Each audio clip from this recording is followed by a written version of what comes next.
It's always interesting how people are in general. And Ron talked about we need to learn to accept help from each other. And one of the things I've noticed, I see this especially in myself, but I see it in a lot of people, maybe men particularly, but nowadays you're not allowed to distinguish men and women. And that is, I'm always happy to help somebody, but I don't want to be seen as needing help. And I remember when we did those 12-step programs that what was the name of that fellow? Moore? Joseph Moore and his wife came up and talked to us, and they had us try some different 12-step things. And some of the older men especially, we'd get in these small groups, and they were happy to help and give advice to people, but they never wanted to talk about any of their own issues. They wanted to be seen. I remember particularly Joe Mack and Odine. They had no issues. I remember thinking, that's me in 40 years or 20 years or whatever. I can already see I'm on this path. So it's really important to realize we need each other. We're not an island. We're looking at Leviticus 18 today, and it's interesting how something written, 3,500 years ago, speaks so clearly to the day we live in right now. And it's a chapter that deals with sexual behavior, and narrowly, specifically, but it deals with God coming to Israel and saying, don't act like they did where you left, and don't act like they do where you're going. Do it according to my way. Don't do it. So it starts off, then Yahweh spoke to Moses, saying, speak to the sons of Israel and say to them, I am the Lord your God. Sometimes I miss things. I see that now the Lord's saying, I'm God. Not what they say in Egypt, not what they say in Canaan. I'm God. Do it my way. You shall not do what is done in the land of Egypt where you lived, nor are you to do what is done in the land of Canaan where I'm bringing you. You shall not walk in their statutes. You are to perform my judgments and keep my statutes to live in accord with them. I am the Lord your God.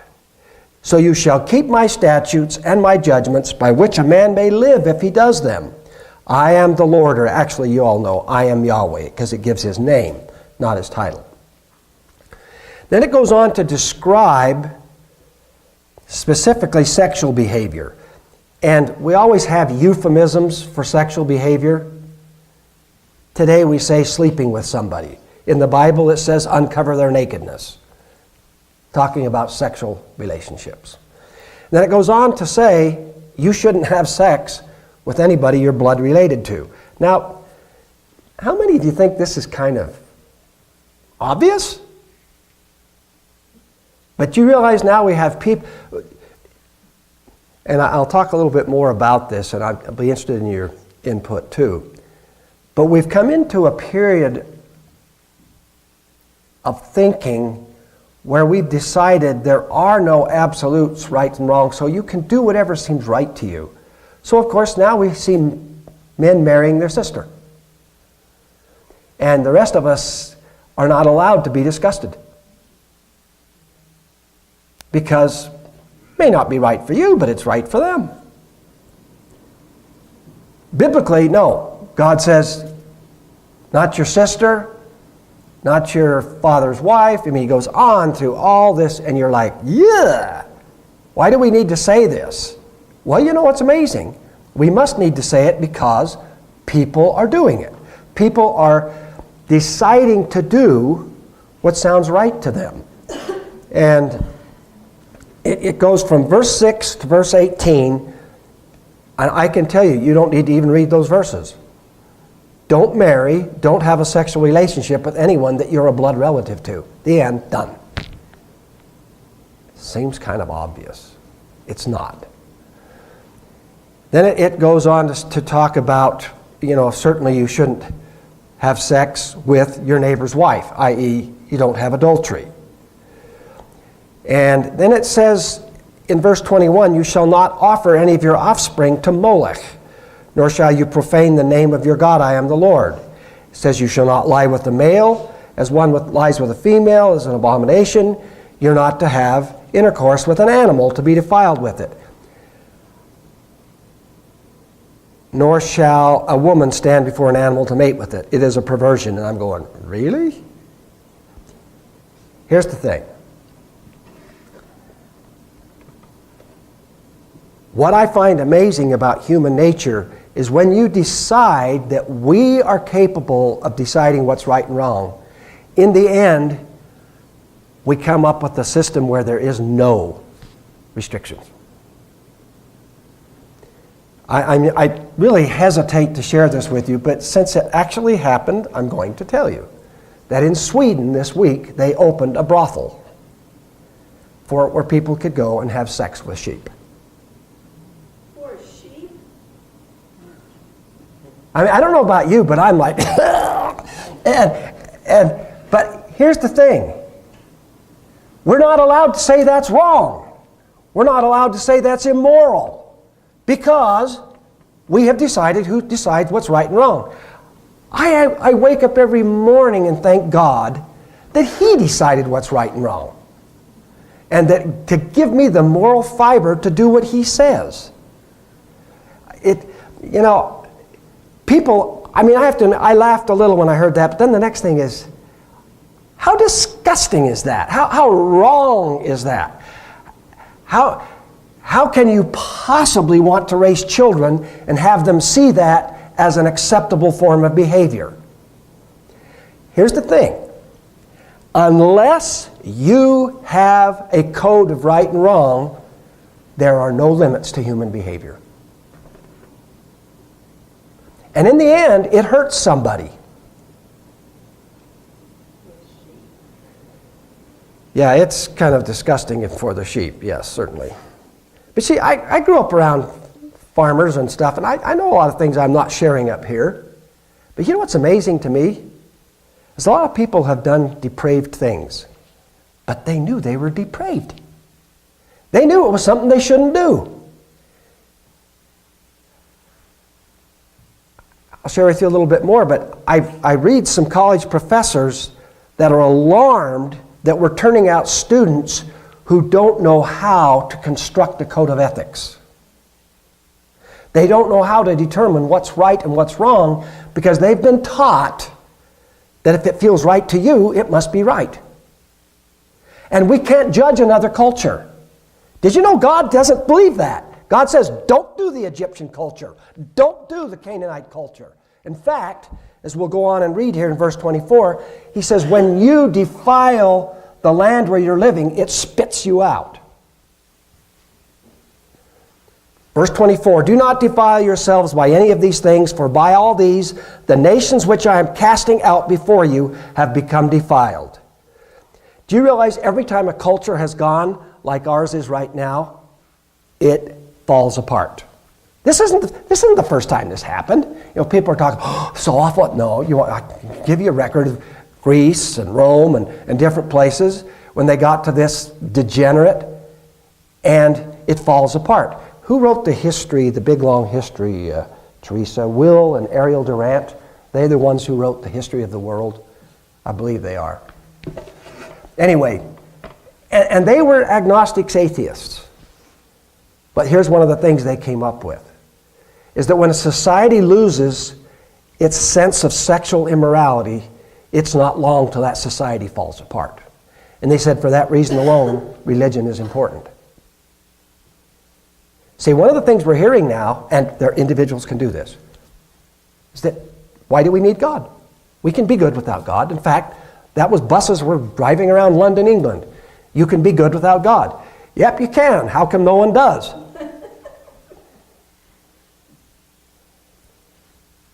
The land, verse 25, has become defiled, therefore I have brought its punishment upon it, so the land has spewed out its inhabitants. But as for you, you are to keep my statutes and my judgments, and shall not do any of these abominations, neither the native nor the alien who sojourns among you. For the men of the land who have been before you have done all these abominations, and the land has become defiled. See, God looks at this a little differently than we do. He says that our behavior, and I don't know about you, but I believe we live in a nation that's been blessed by God. I believe we live in a country, for all our flaws and mistakes, there's tremendous evidence of God's providential blessing. Look at the prosperity. I mean, when you look at the prosperity and the power of the United States of America, you have no physical thing you can connect it to. There are other nations that have the natural resources that we do, that have everything we do except that picture of God's blessing. And it's amazing that when they came here, they saw themselves as coming to a promised land. In fact, the early universities were going to teach Hebrew so that people would understand that our roots were in Israel.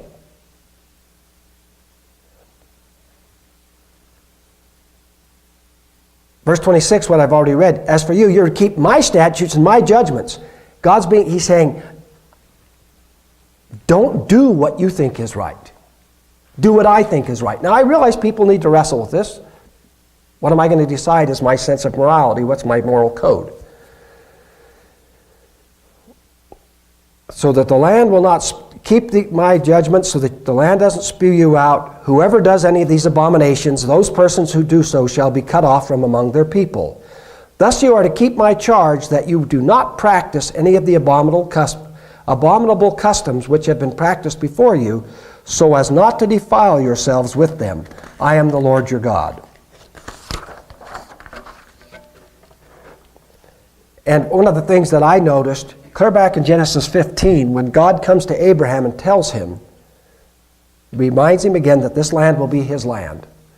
He says, your descendants are going to leave this country, and then they're going to come back.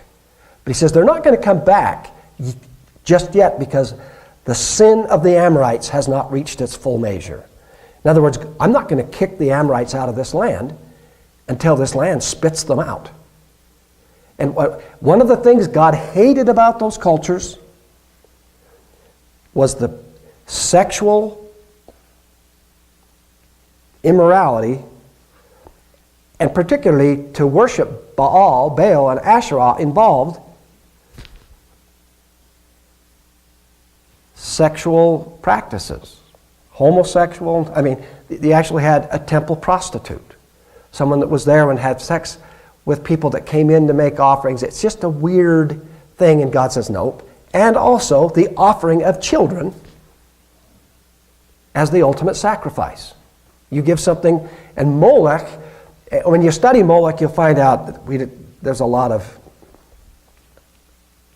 uncertainty about exactly what the worship of Molech was, but it did involve passing the children through the fire. And they used to think, well, this was just a purification process, didn't hurt the children. But no, when they excavated in Canaan and Carthage and other places, they discovered amongst all the animal bones were hundreds and thousands of infant bones. That children were sacrificed. Now, would you agree with me that almost everybody knows this is wrong? But when you start teaching people that, I don't know, maybe it was not right for me, but it's right for them, that now you have people growing up that aren't able to say, that's wrong. They can't condemn that. Go ahead, Ron. Well, one day when I was praying, the thing that came to me was the abortion was basically, as I was praying for the United States one day, it came down on me really hard that these judgments that were, and what was the other one that he said don't do? One was mammon, which was worship of money, and then sacrificing your children, and how the society today, not just abortion alone, but actually in the fact that fathers aren't trained to take care of their children, even though they don't maybe sacrifice them physically, but they've sacrificed them totally emotionally to what's important to them, which is money or job or whatever. They will not take time to spend with their children, so they sacrifice their children's lives for mammon or for whatever, and that's just a societal thing. I mean, it's turning around a little bit now, but there's been a lot of years of fatherless children, and everybody's finally, even in the national news, is saying, well, we got to do something about this. This is ruining our children, not having fathers in the home and not having father figures to instruct them and to encourage them and whatever. But to me, for some reason, that came across as we're already sacrificing them to. There are a lot of different ways to sacrifice children, and we'll talk a little bit about that. And you have to be so careful when you speak of these things that you don't condemn people, because people find themselves in different predicaments. But one of the ways, I think, even if you don't know the Bible, one of the ways you can measure the truth or the validity of a law is how does it affect the weak, the helpless, and the children. And when you look at all of our laws, all our understanding of sexual behavior today, it does not take into account at all the impact on children. It doesn't. And what Ron says too, there's other behavior which people have always struggled with. And that is how we live, do we take care of our children. It is very important to note that the preparation for the Lord to return is Elijah. And Elijah turns the hearts of the fathers to the children, and the children to the fathers. And when you turn the hearts of the fathers to the children, it brings fathers into a sense of responsibility. I'm going to talk a little bit more about abortion. But notice one of the things that abortion excludes completely. It's the responsibility, it's the decision, it's the choice. None of that applies to the man. He's out of the loop. And all of us, you probably know, what we don't sometimes think is that God's pretty smart. And when he tells us not to do something or to do something, it's totally for our good, for our blessing. It's not because it's hard. In fact, one of the things I'm convinced is it's so much harder to do it wrong. But sometimes we go that path first.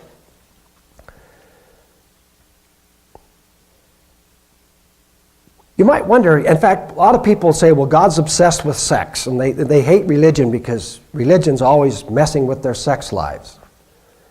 But note this about God. God is pro-life. God, in fact, at this point, there's only one who can create life, and that's God. We can manipulate it. I mean, it's like Ron's been into surgery. A lot of us have had doctors work on us, and doctors help us, all kinds of health professionals. But all they ever do is try to understand how God made the body and to create an environment where the body can heal. See, the doctors did what they did to Ron's back, but they cannot make that bone ossify across that gap. If God doesn't do it, it's not happening. The same thing with life. A man and a woman can come together and the woman can get pregnant, but they don't create life. They cooperate with God, or they don't cooperate. And why is God concerned about sex? Because it does impact us who are engaging in it, but it also has this tremendous impact on what it produces, the children. And so you see how this chapter starts. It says, I don't want you to imitate Egypt, where you've been. I don't want you to imitate Canaan, where you're going. I want you to do it my way. And so I got thinking about this, and I already mentioned some of these, that one, we're not to do what happens in the world. Egypt isn't our determination. Canaan's not our determination. God's judgments are our determination. Then two, sex is holy. This doesn't mean sex is bad. You know, even early on in the house of Aaron, some people had some very wrong ideas about sex. A few older ladies captured Joy and filled her with some bizarre stuff. And some others, and we've gotten over it. But sex isn't bad, okay? I won't go into specifics, but there have been some weird things that Christians have taught because they thought the body was bad and sex was bad. No. The body is wonderful. It's a creation of God. Sex is good. I think everybody here knows that. I don't have to tell you that. What we have to say is it's holy. And anything that's the very definition of holy is boundaries. Isn't it interesting that somebody that was making fun of environmentalists put out this documentary on the dangers of hydrogen hydroxide?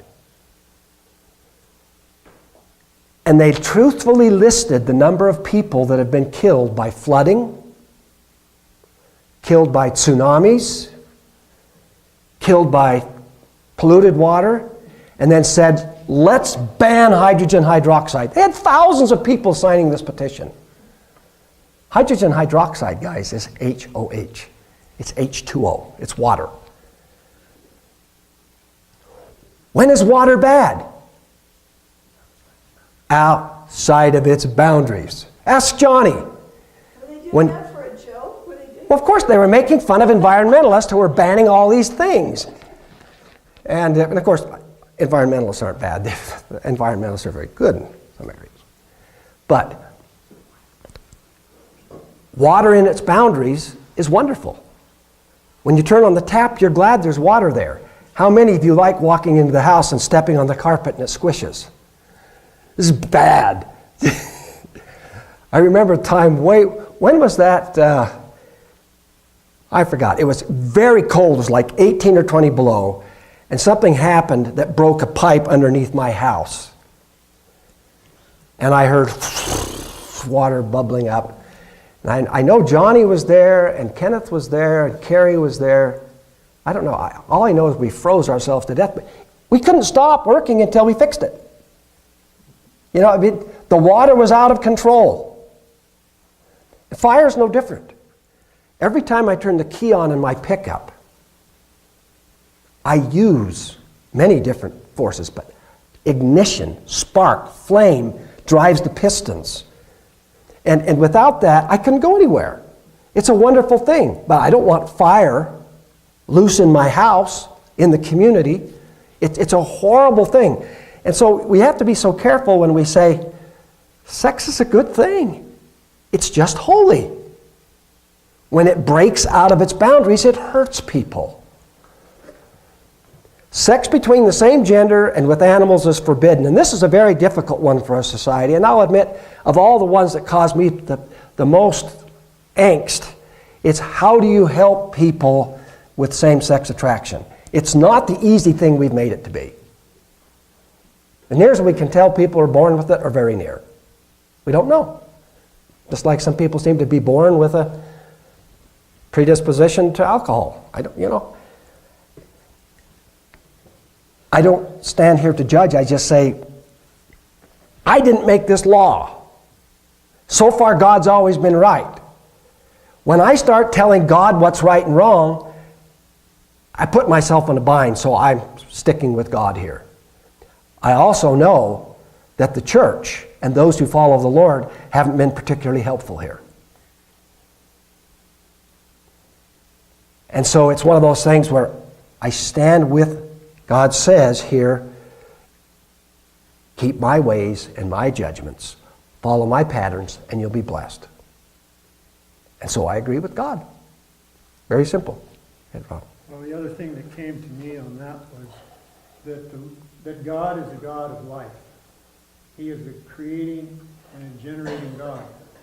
If we decide to live our lives in such a way that, like sex with animals, then homosexuality, what life is there in that? There is no life created.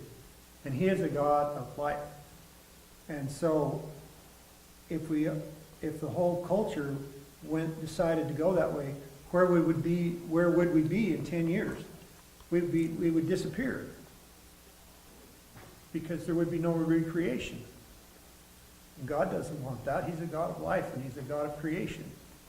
There's no creation in that. Now, I think that's really quite plain. What I guess the difficult thing becomes, and all of us here have families touched by this, is how do we bring redemption into the situation? It's not simple. But I mean, you're absolutely right. I can give you 2 examples. Anybody here know who the Shakers are? They're gone. The Shakers were a thriving Christian community that that built up community.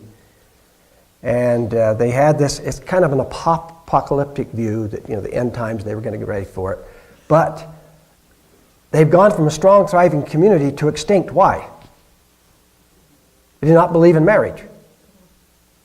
So the only possible way for the Shakers to stay alive was to gain more converts. And after a while, it wasn't working so well. I just talked to some people that are working with there was a community in southern Arizona that went out there, again, an apocalyptic group, end times, lovely Christian people. They moved out there, built this beautiful date farm, thriving community. There are now 2 people in their 80s left. Same thing. They had decided that marriage was not appropriate, and end times were coming anyway, so why do you want to bring children into this? If you ever see me get apoplectic, it will be over apocalyptic.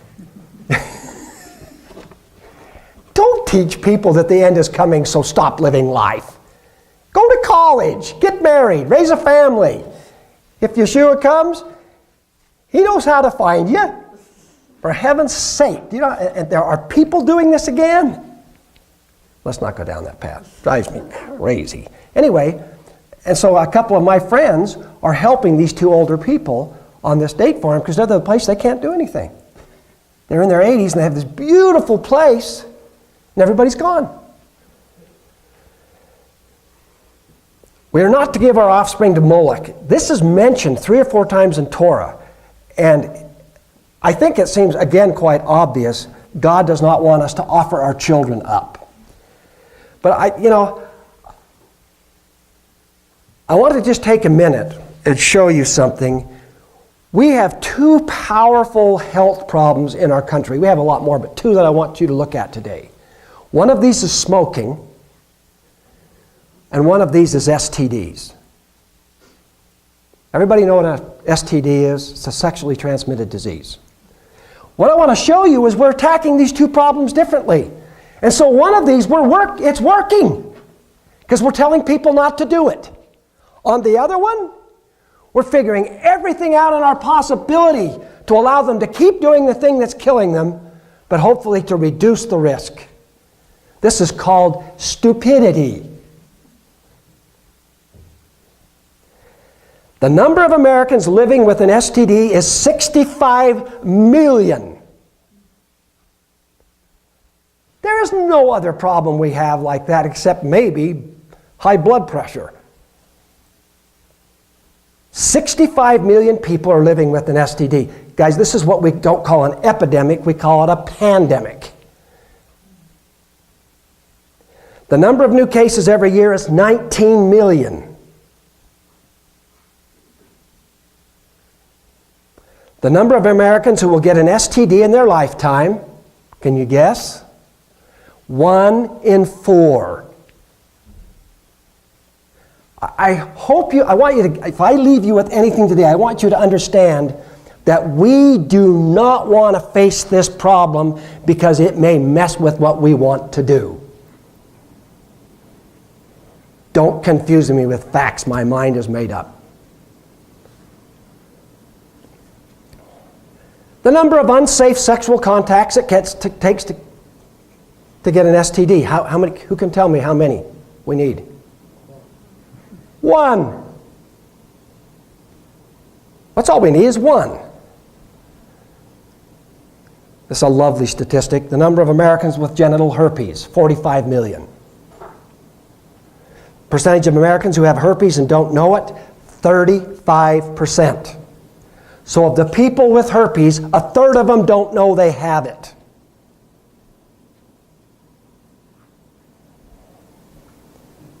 The number of people living with AIDS in America is nearly 500,000. Thank the Lord we have pharmacological cocktails to keep these people alive. I mean, the way it was 40 years ago, they'd all die. But now at least we have this ability. The number of people who have HIV and have not been diagnosed is 20%, 1 in 5. If you think I'm condemning people, I'm not. I understand what it's like to know you shouldn't do something and you do it. It's like I've been understanding that I need to not eat so many sweets at night. It makes it harder to run in the morning, and you know, sweets are good. They're not bad. They're another holy thing. They got to be in boundaries. But I went to supper last night and they had coffee cake. That's evil. You know how much self-control I have when there's coffee cake around? None. Zero. We're having the coffee cake. Whatever we were planning to do diet-wise is happening tomorrow. I get that. I understand human nature. Do you realize if I had a serious problem with sugar, what I'd do with coffee cake? I'd never be around it.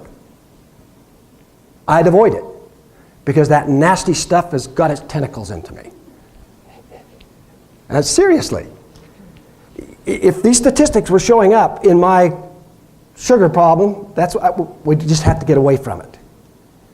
And we wouldn't have people telling me, well, John, maybe you should cut yourself down to just a little piece of... No, when you have coffee cake, you have a big one, and then you have another one. You just cover it with butter and milk, and yeah, that's how you eat coffee cake. I don't know if I want to keep reading these statistics because they make you sick. An interesting one, the estimated cost of chlamydia complications in the U.S. Chlamydia is a big one. The problem with chlamydia in women is you can't feel it. There are no symptoms. What you find out is that you're infertile. Because it's infected your oviducts and scarred them shut. And so when you release an egg, it can't go down the fallopian tube into the uterus. And a lot of women who want to have a child can't. But the cost of chlamydia complications, this isn't just treating the people who have uncomplicated chlamydia, is $2 billion a year. Are you getting the picture that there's no other health problem we're facing close to this? The average cost of antibiotic to treat a case of chlamydia, $15.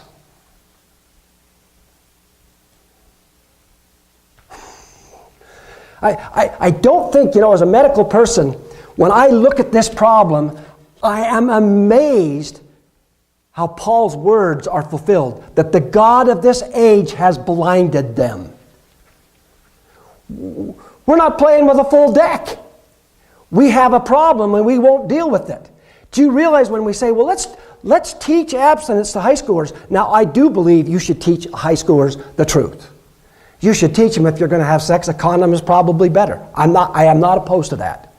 I would like somebody to say, you know what? Saving yourself isn't bad. And if you mess up, repenting and stopping is good.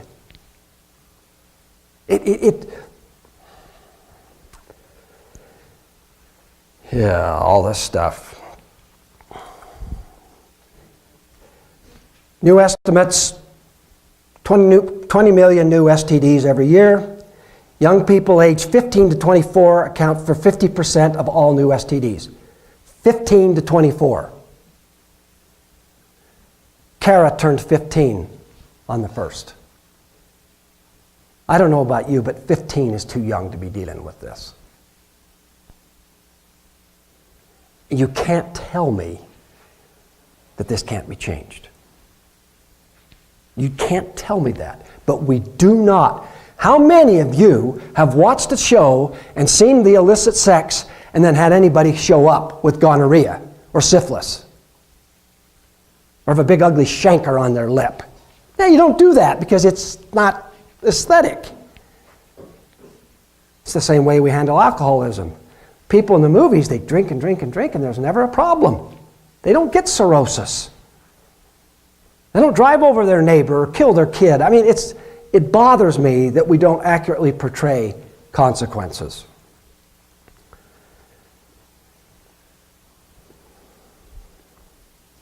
I have all these statistics and they depress me. Another thing that I'll mention here too about sex, keeping sex in the boundaries. When you look at intra-family violence and actual fatalities, do you know how many times it involves partners that are having problems? that's inside the family, or? Yeah. In other words, well, even just take domestic violence. How much domestic violence occurs because people are having sex that do not have an emotional commitment?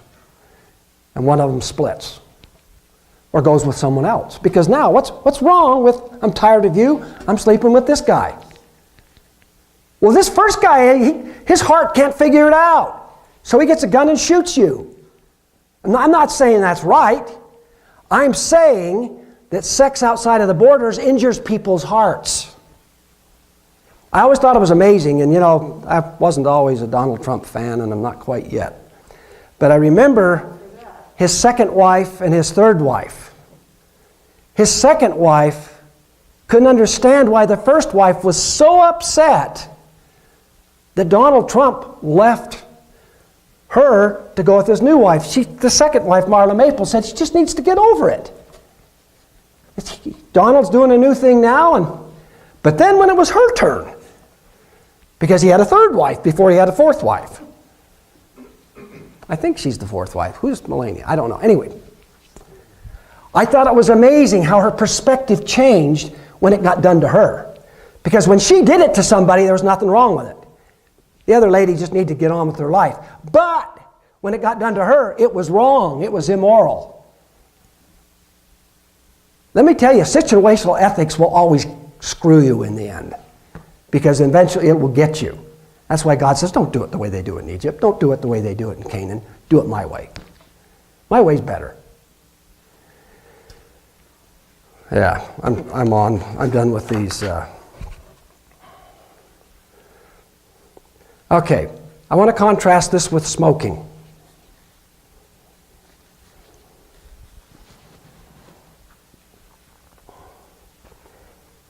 In 1964, the U.S. surgeon issued a report saying smoking is connected to lung disease. Really? We didn't know that before that. We knew it, but we didn't want to believe it.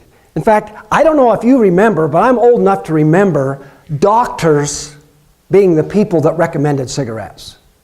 Oh, really? Oh, sure. Look at Dr. So-and-so. He smokes Camels. You should smoke Camels.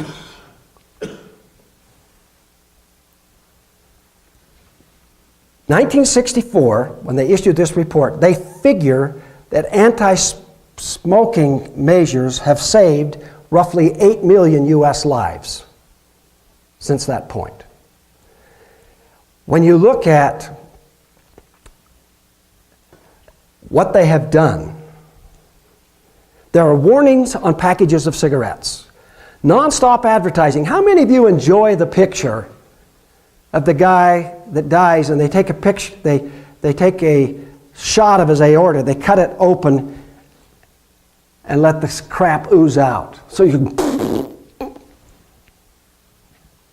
Or when I went to school, they were talking about respiratory physiology and they showed a surgery on a man with emphysema, which is real dangerous because you're moving so little air already that to have anesthesia is just...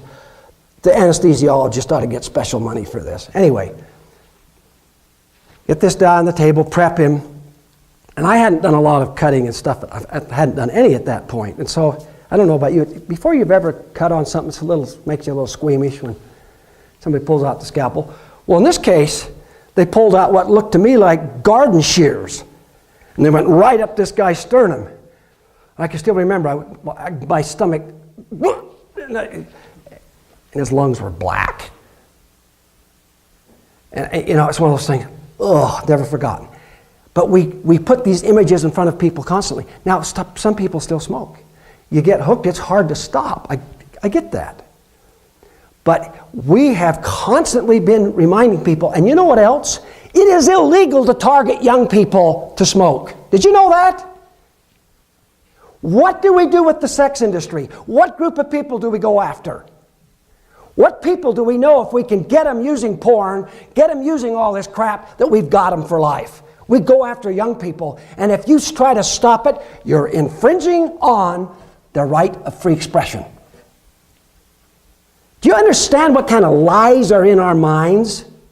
At least At least, because they're the population, it's the 15 to 24 group, right? Half of the new STDs. Wouldn't it make sense if we said, that group should be special? Let's not be giving them all these messages about free sex with anyone, anywhere, anytime, any place you want. But no, we can't do that because of free expression. And yet with smoke, do you understand what we've done with the right to expression with smoking? We've thrown it out the window because people get sick and they die. Well, I got news for you. Our sexual revolution is killing people. And not just physically. Not just physically.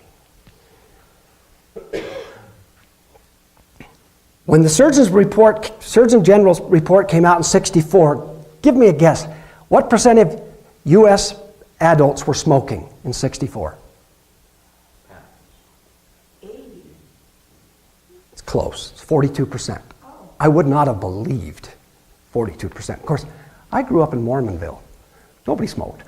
And if they did, they hid it, so no one knew. and I've been through all the religious repression stuff, which wasn't good either. That wasn't. But on the other hand, I find it amazing that we saw that people were dying from smoking. How many of you know you can't smoke in a restaurant? You can't smoke in a business. There are places now, we have states where you can't smoke out in front of the building. Why? Because people get sick. But heaven forbid that you pass a law keeping kids from pornography. And child pornography, which everyone agrees is awful, and this Glee guy that just killed himself, they found, 50,000, 100,000 images on his computer. He was going to be convicted, but here's the interesting thing. Virtual child pornography is legal. If you can create it on your computer so no, quote, children are hurt, it's legal. So it's the hurting of the children which is bad, which I agree, but the impact on the user is not bad. And yet with smoking, if you smoke and blow smoke in my face, that's illegal. If you can't see that when men decide what ethics are, you're in for a disaster. Because we're not capable, we're not as smart as God. I saw this statistic yesterday too, that religious people have lower IQs than agnostics and atheists. I read too much, you know that. And I was laughing because thinking, I'm kind of curious how they did this. But isn't it amazing that sometimes our intelligence is our enemy because we can rationalize. I've read people that rationalize smoking. Now I get when you're hooked to smoking, I do. I have compassion for you. I feel bad that you were targeted.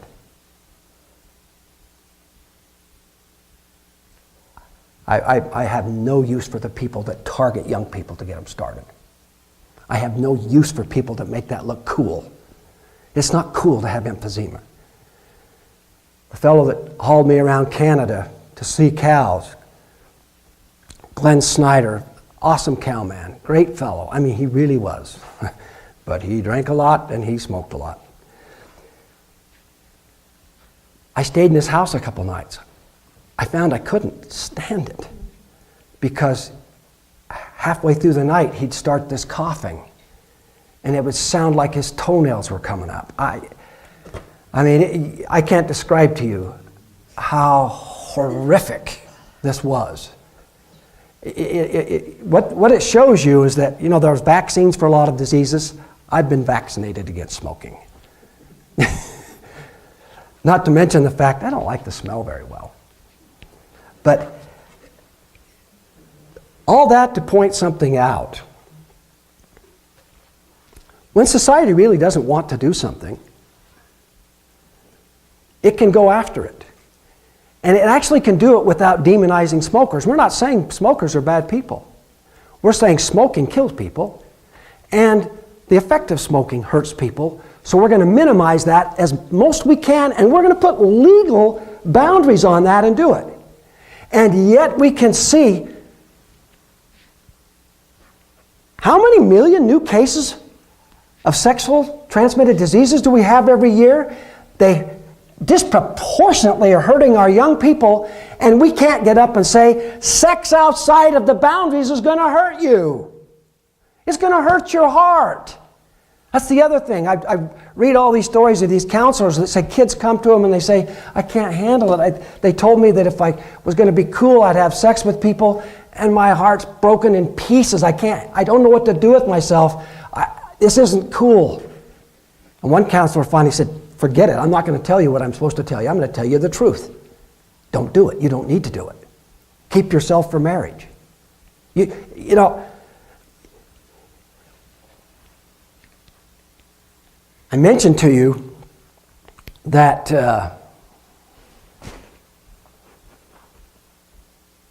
there's a brothel open in Sweden so people can go in and have sex with sheep. And I think we're all properly disgusted. But I want to know, what's wrong with a society that's not illegal? Do you want to live in a place where that's not illegal? I don't. I do not want to be there. I do not want my children, my grandchildren, my great-grandchildren. They do not need to deal with that. And if you can't stand up and condemn that, then you scare me. You can tell the value of something by what you're willing to give for it. And I was curious. I'm not really a big car person, but I know people around here are. And so I wanted to find out what the expensive cars. There's a Rolls Royce right now that you can buy for $12.9 million. And I have to admit, it's a sweet car. I went and looked at it, and I'm like, and you know what I'd do if that car were mine? I'd sell it tomorrow. I'd be afraid somebody would breathe on it. I mean, it is beautiful. And I thought, well, a lot of kids don't like the Rolls, they like the Lamborghinis, and I found one of those I could get for $4.5 million. Here's the interesting thing. If I see somebody with a Rolls Royce like that, or a Lamborghini, and I know they paid that amount of money for it, I know that's a thing they value. That's something they really want. It was worth it to them to spend that kind of money on it. Well, you can look around society and you can tell the value we give things. What are we willing to pay for it? And I don't know about you, but when I look at a veteran and he's in a wheelchair because half of his leg is blown off and one arm's gone, it always brings a sense of awe to me to know that somebody did that so I could be free. And I go, wow. Somebody's willing to give the ultimate cost. There are a lot of people in graves who died taking care of me.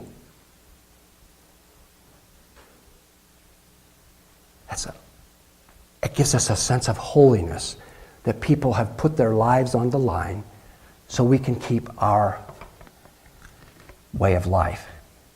I'm troubled that we are allowing that sacrifice to be used to perpetuate things that are destroying us.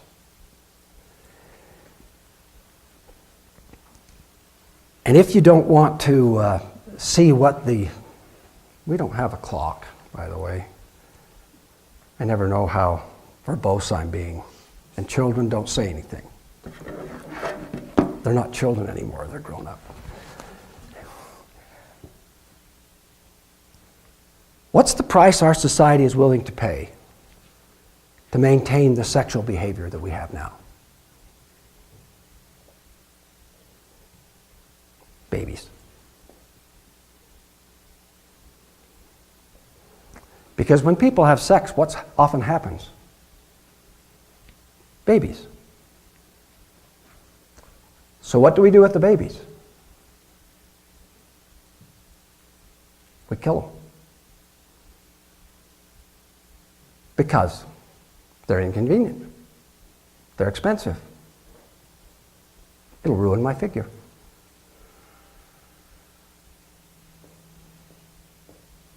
I don't know about you, but that kind of bothers me too.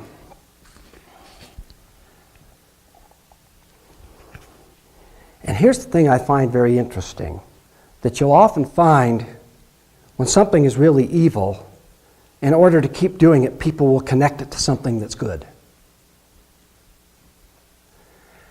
You have so many people out there today that will tell you the Civil War was fought over states' rights. No, no, no, no, no, no. It was not fought over states' rights. States' rights got injured because people invoked states' rights to have slaves. We fought the war because of slaves. States' rights were involved. You have the same thing happening today. If you believe in the rights of women, you are required to believe in the right to abort. It's absolutely required. It's part of it. If you don't understand, in these few words I've said today, that whatever else you think, don't let man determine what you think is right and wrong. Find something stronger, find something with more substance, with more foundation. Because now our Senate just voted to continue debate on a bill which effectively killed it. And do you know what this bill was? That was this week. Do you know what this bill was?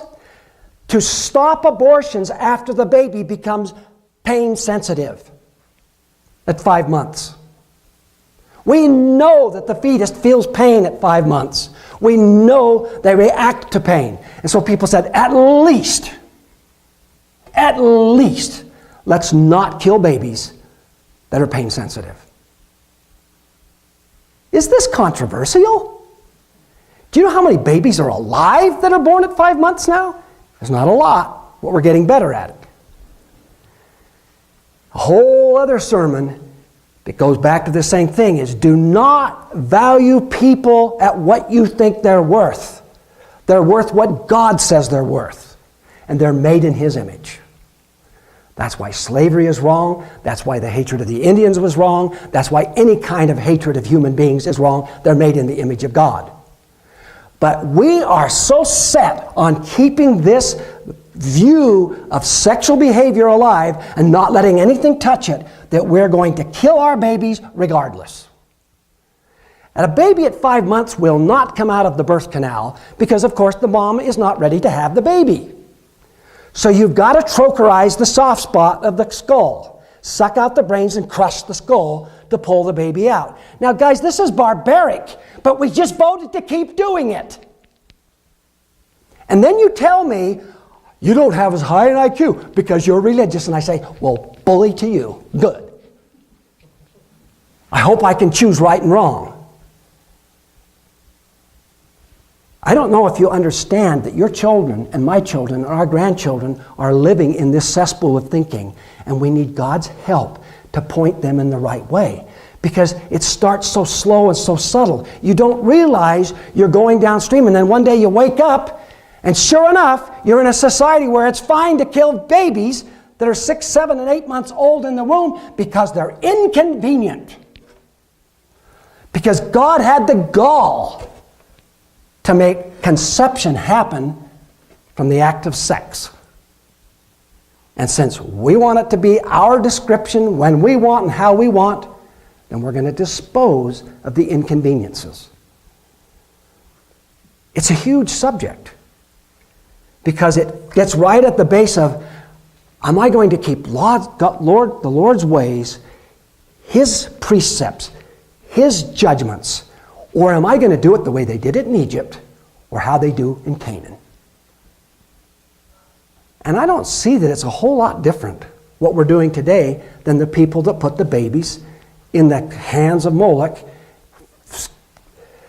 fanned the fire so it was so red hot that when you put the baby on his hands, that the baby would scream, of course, and be burned and then fall into his open stomach, his hearth, where the baby is burned. And the way they would handle this is they play the flutes louder and beat the drums harder so that the mothers couldn't hear the baby screaming, because if the mother showed a tear, then the sacrifice was not acceptable. But the baby still died, of course.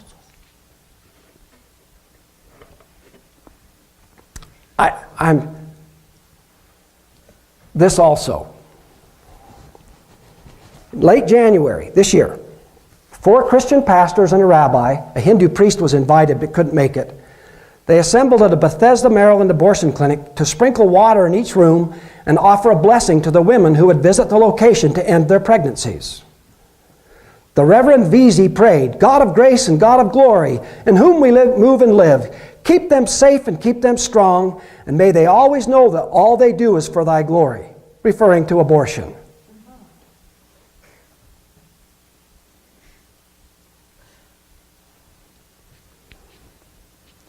We've started down a road that I don't like in our society. I don't like this road that says God doesn't know what he's saying. He doesn't know what he means. A lot of people are saying, oh, this is horrible. But once you make that decision that God's ways aren't good enough for you, or that it's a myth and who needs to do that, I think the thing that we can dispel is the myth that people will make good laws for themselves. Because in the end, we're going to make laws that benefit me. And then if you're more powerful, you'll figure out laws that benefit you, and they may not benefit me. Whereas if we do it God's way, every human being is created in the image of God, and they all deserve honor and blessing. This group of people that came to bless, quotes, this abortion clinic, they referred to Roe versus Wade, and Vesey said the High Court affirmed a woman's right to choose an abortion. But before the Supreme Court did it, God had already done it, because it affirms a woman's moral agency. Can you say puke? And if you think I'm saying this about the people, I'm not. I'm saying I want to be crying out before the Lord that the deception that's out there that's saying that I am capable of making good decisions on what's right and wrong. I'm not. I'm going to choose God's way.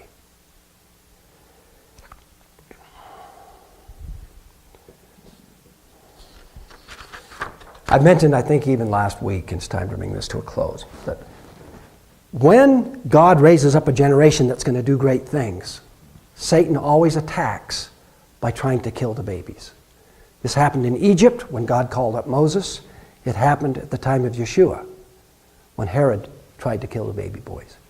The fact that our society has unleashed abortion, and see, a lot of people think that I don't have any compassion for women who have been raped, incest, all the rest. We're not even talking about that.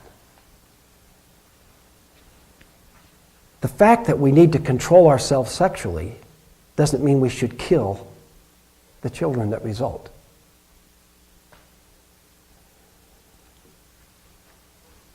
This all comes out of, I don't know if you can say it all does, but there's this huge problem that we have today that says what's right for you may not be right for me, and we can choose for ourselves what's right and wrong.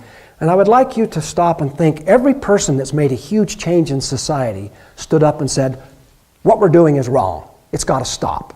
They made a judgment against society. Martin Luther King got up and he said, it is wrong to make blacks eat at a separate lunch counter. He said it's wrong to have them have to stay in a different motel room. It is wrong that they can't wash their hands at the same place. It's wrong that they can't eat at the lunch counter with the white people. It's wrong everywhere. The thinking we have today, which I call nihilism, the thing that says nothing is good or evil, moral beliefs are the result of what society says. The Bible stands and says, no, moral right and wrong is what God says. What God says. This teacher, this professor, he says his students' moral nihilism can be seen when they write good and evil with quotes. And when they demonstrate their desire to tolerate any evil imaginable as long as it's practiced in another culture. I am not happy with what Christian missionaries did where they went into societies and tried to change the culture to be like the West. You know, they went to Hawaii and told them they had to wear suits. That wasn't a good place to wear suits. It was hot. But I applaud the missionaries that went to India and said, you know, guys, burning the wife on the husband's funeral pyre is just immoral. Don't do it. It's wrong every time. It's never right. This kind of, you realize now we have college students that aren't able to say the Holocaust was wrong. Yeah, it's always wrong. Whether it's Jews, blacks, Indians, well, I don't care who it is. It's wrong. Teach people there's right and wrong. It's interesting we understand that in a physical sense. And I always will use these kind of explanations. If I get in my car and it doesn't start, I don't immediately start thinking, well, it's just having a bad day. We'll have to wait till tomorrow. Or the way internal combustion engines work is changed today. They don't work the same way they did yesterday. No, I don't. I go to the shop and I say, Johnny, my truck doesn't work. And he looks and he says, this isn't working. It's not functioning according to the law of internal combustion engines. Fix that and it'll run. Yep, sure it does. But in society, when we see something doesn't work, my point is the sexual lines we've drawn aren't working. Too many children without parents, too many abortions, too many STDs, too many broken hearts, people thrown on the ash heap of society. It's not working. Why not go back to the one who made us? Let's do what the owner's manual says. It's just an idea. Of course, if you don't believe that he made us, that's a question of faith for you to deal with. I'm amazed at how good it goes for us when we do it God's way. That's my testimony, and it's time to stop. In my own life, I am so blessed by those who went before me, dorm deans and matrons, parents, teachers, who told me, you know, every time I think about this, I'm so glad that my teachers didn't say, you know, John, it will be very hard for you to control your sexual urges, so just, you know, mate with everything that moves. That's basically what I've read in some high school sex education. No, my parents, my teachers, everybody said, you know, it's hard, but you can do it. You can keep yourself pure. If you mess up, you can repent. There's a God that forgives. There's redemption. And I go, thank you, Lord. Thank you for that inexpressible wisdom. Because guess what I found out? You can do what people believe you can do. But if somebody's telling you every day you can't, well, then you can't.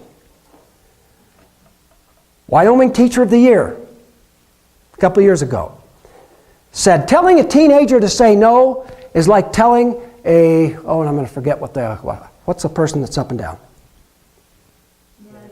Manic depressive, to have a nice day. In other words, a teenager can't say no. Yeah, they can. Well, a manic depressive can have a nice day, too. Yeah, in between, it's true. I love what it says in Isaiah 40. Clear the way for the Lord in the wilderness. Make smooth in the desert a highway for our God. Let every valley be lifted up and every mountain and hill be made low. Let the rough ground become a plain and the rugged terrain a broad valley. Then the glory of the Lord will be revealed and all flesh will see it together. For the mouth of the Lord has spoken. A voice says, call out. Then he answered, what shall I call out? All flesh is grass, and all its loveliness is like the flower of the field. The grass withers, the flowers fade, when the breath of the Lord blows upon it. Surely the people are grass. The grass withers, the flower fades, but the word of our God stands forever. Let's all stand.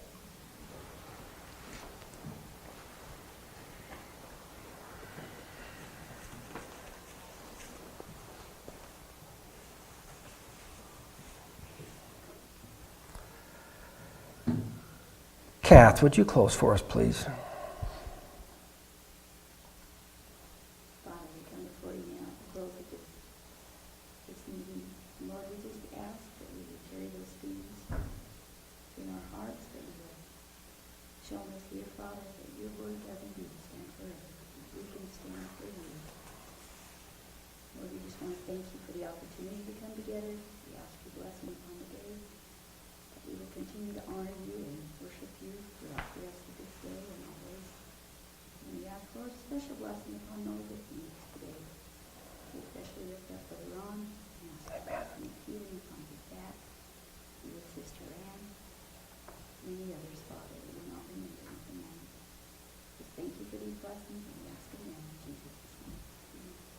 Amen.